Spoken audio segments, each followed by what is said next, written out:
الحمد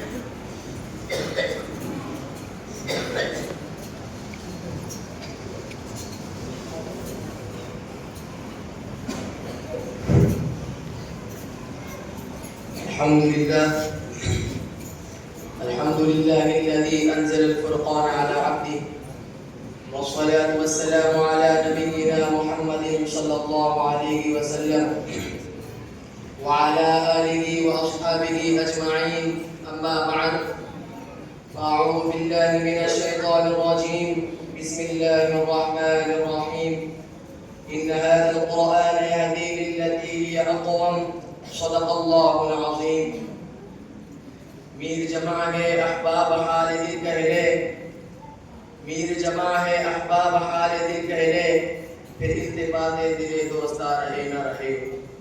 میرے واجب الاحترام حضرات اساتذہ کرام، علماء عظام اور میرے علمی زندگی کے ہم سفر ساتھیوں، آج میں آپ حضرات کے سامنے جس موضوع پر لب کشائی کرنا چاہتا ہوں وہ ہے عظمت قرآن.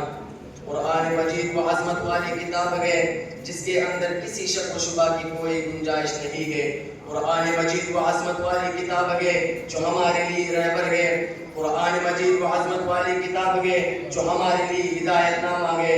قرآن مجید جس ذات کی طرف سے نازل ہوا وہ ذات بھی ایسی ذات ہے، اس ذات کے علاوہ کوئی عبادت کے لائق نہیں، وہ وحدہ لا شریک لہ ذات ہے. قرآن مجید جس پیغمبر پر اترا وہ پیغمبر بھی ایسا پیغمبر ہے، تمام انبیاء کا سردار ہے کہ جن کی پوری زندگی میں تمام انسانیت کے لیے زندگی گزارنے کا نمونہ موجود ہے.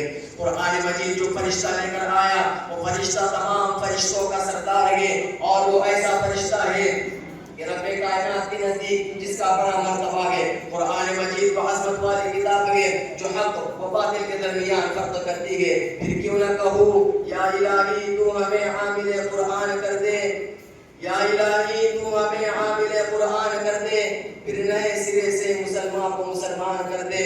سامعین مکرم، اب ذرا اسلاف سے قرآن مجید کی عظمت کو معلوم کرتے ہیں.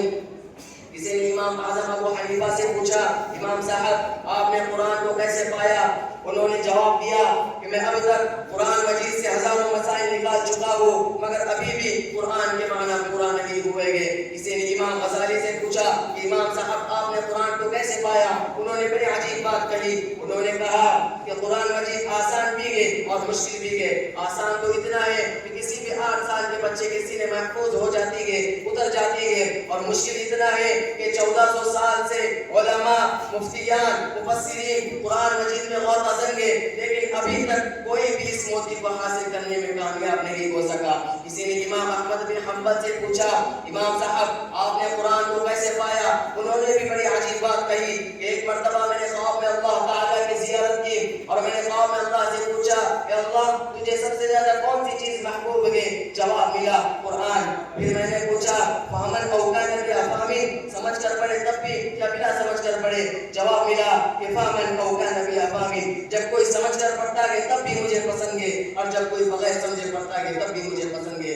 شاعر کہنے پر مجبور ہو گیا، عظمت قرآن کے خاطر ہم جان نچھاور کر دیں گے، عظمت قرآن کے خاطر ہم جان نچھاور کر دیں گے. اگر وقت نے ہم سے وہ مانگا